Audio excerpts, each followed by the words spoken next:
हम सुहागिन महिलाएं जाने अनजाने में कौन सी ऐसी गलती कर देते हैं जो हमें पता भी नहीं होता है और उस गलती की सजा हमें मिलती है और हमें पता भी नहीं होता है कि हम कौन सी ऐसी गलती किए हैं। जय श्री कृष्णा दोस्तों, कैसे हैं आप लोग। हम उम्मीद करते हैं कि अच्छे और खुश होंगे। तो आज का वीडियो मेरा बहुत यूजफुल है। मेरी बहनों को अगर अच्छा लगे तो उनसे रिक्वेस्ट यही करूंगी कि चैनल को लाइक और सब्सक्राइब ज़रूर करें। बेल आइकन प्रेस ज़रूर दबाएं ताकि मेरी वीडियो की नोटिफिकेशन आपके पास सबसे पहले जाए। तो चलिए वीडियो शुरू करते हैं। सबसे पहली बात कि हम महिलाएं ऐसी कौन सी गलती करते हैं जो हमें पता नहीं होता है। अगर आप सुहागिन महिला हैं, आपकी शादी हो चुकी है, बच्चे हैं, तो इस बात का आप ज़रूर ध्यान रखें कि आपको कौन सी ऐसी गलती नहीं करनी है। अगर आप सुहागिन महिला हैं तो सबसे पहली काम कि आप घर में घर में कोई भी वस्तु इधर उधर रखी हुई है और आप उसे पैर से हटा देती हैं तो ये गलती ना करें। सबसे बड़ी बात, झाड़ू और बर्तन, ये दो चीज़ ऐसी होती है कि जिसे हमें पैर लगाना भी नहीं चाहिए।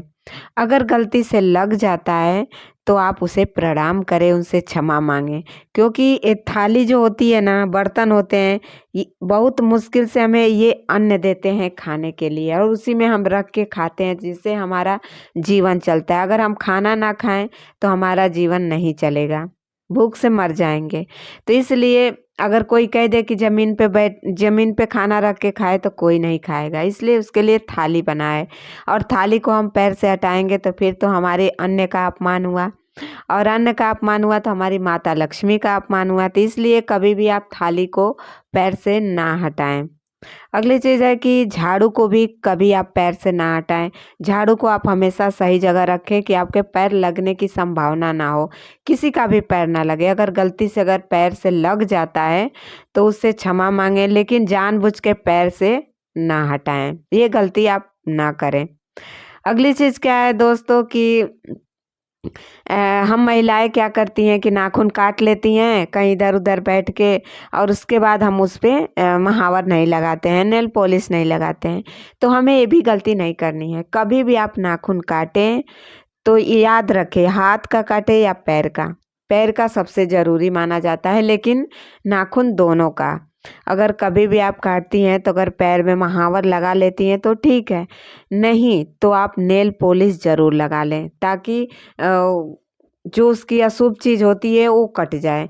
बाल कटवाने के बाद नहाया जाता है, इस बात का तो आप ध्यान ही रखती हैं कि बाल कटवाते हैं बच्चे या कोई भी, तो बाल कभी भी नहा कर नहीं कटवाना चाहिए, नहाने से पहले कटवाना चाहिए।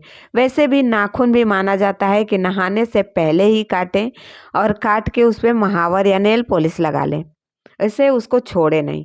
तो कभी भी अगर नहाने के बाद भी आप काटती हैं नाखून तो नहाने के बाद नाखून पे काटने के बाद नेल पॉलिश लगा लें। और बाल कभी भी नहाने से पहले काटना चाहिए, नहाने के बाद बाल नहीं काटना चाहिए। अगर नहाने के बाद कटवाते हैं तो फिर नहाना पड़ेगा, इस बात का आप ध्यान रखें। अगली चीज़ क्या है कि आप कभी भी, आपके बच्चे आपके घर में हैं, हमारे भी बच्चे हैं, बच्चे बहुत गुस्सा दिला देते हैं, कभी कभी हम उन्हें बहुत ज़्यादा मार देते हैं, डांट देते हैं। बहुत सारी ऐसी महिलाएं हैं कि बच्चों को गुस्से में मार देती हैं पैर से, लेकिन ये गलती ना करें। हम आपसे यही उम्मीद करेंगे कि बच्चों को कभी भी पैर से ना मारें। कहते हैं भगवान का रूप माने जाते हैं बच्चे, भगवान के एक दूसरा रूप होते हैं बच्चे। तो बच्चे कितना भी गलती करते हैं आप उन्हें समझाएं, डांटें, सब कुछ करें। कभी मारने का भी मौका मिला तो डंडे से मारे, नहीं तो वैसे तो ना मारे, लेकिन पैर से ना मारे। हम आपसे यही उम्मीद करेंगे कि आप कभी अपने बच्चों को पैर से ना मारें, पैर ना लगाएं। ये भी आप गलती ना करें, क्योंकि ये छोटी छोटी चीज़ें होती हैं जो हमारे जीवन को दुख में बदल देती हैं। हमारे बच्चे बीमारी के शिकार हो जाते हैं, हमें पता नहीं होता है। तो इसलिए ये गलती आप ना करें। और अगली चीज़ क्या है, कभी भी अपने मन को संतोष में बना के रखें। बहुत सारे लोगों के पास बहुत सारा धन होता है, फिर भी सब कुछ उनके पास भरा होता है, लेकिन उनके मन में संतोष नहीं होता है। जितना रहता है उतना सबको चाहिए। अरे पैसा तो एक ऐसा चीज़ है, जितना है उतना कम है, लेकिन अपने मन को भी संतोष में एक बना के रखना चाहिए। चाहे पैसे के लिए हो, चाहे किसी वस्तु के लिए हो या खाने पीने की चीज़ों के लिए हो, मन में एक संतोष रहे। जितना मिल जाए उतना ही ठीक है, खुशी है। हाँ, आज इतना मिला है तो कल इससे ज़्यादा भी मिल सकता है। ये इस बात का उम्मीद बना के रखें तो बहुत अच्छा रहेगा। बहुत लोगों के मन में ऐसा संतोष नहीं होता है। बहुत सारे लोग ऐसे करते हैं कि खाने को अगर ढेर सारी चीज़ें मिल जाए तो ऐसा होता है कि ये भी खा लूँ, वो भी क्या खा लूँ, क्या क्या खा लूँ, जितना मिले उतना कम है।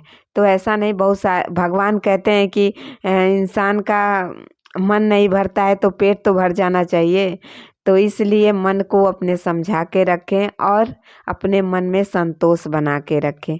कभी भी सब्र एक ऐसा चीज़ है, एक ऐसा फल है ना कि तो सब्र एक ऐसा फल है जो सब्र करने से हमेशा मीठा ही मिलता है। तो इसलिए थोड़ा ज़्यादा नहीं तो थोड़ा तो सब्र करके ही रखें, बहुत खुशी होती है। हम आपसे ये बातें इसलिए कहते हैं कि जीवन एक ऐसी चीज़ है कि इस जीवन में जितनी चीज़ें मिले उतना कम है। तो इसलिए अपने जीवन में अपने मन को समझा के रखें, मन को अपने बस में रखें। अगर आपका मन आपके बस में है ना, मन बस में है तो सब कुछ है आपके पास, सारी धन दौलत है।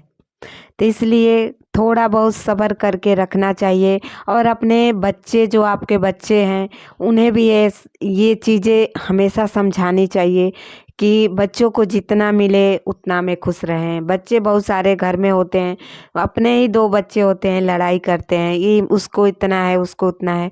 तो अपने ही बच्चों को ही समझाएं कि चलो जितना मिला है उतना ज़्यादा है, फिर मिलेगा, फिर खा लेना, फिर ले लेना। तो ऐसा अपने बच्चों को भी समझाना चाहिए, क्योंकि बच्चों की आने वाली भी ज़िंदगी जो होती है ना, अगर उनके मन में सब्र रहेगा ना तो बहुत सारी चीज़ें उनके जीवन में बदलाव आ जाएगा और बहुत सारी चीज़ें वो सीख जाएंगे।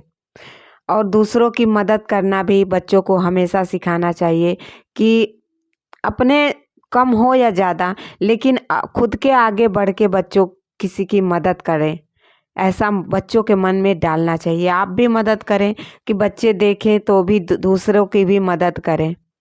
कभी किसी की ज़रूरत पे पीछे नहीं हटना चाहिए। अगर किसी का मुसीबत का टाइम आ गया है, अगर उसको आपकी ज़रूरत है तो कभी आप पीछे ना हटें, चाहे पैसे रुपए का हो चाहे शरीर से हो, हमेशा आप दूसरों की मदद करें।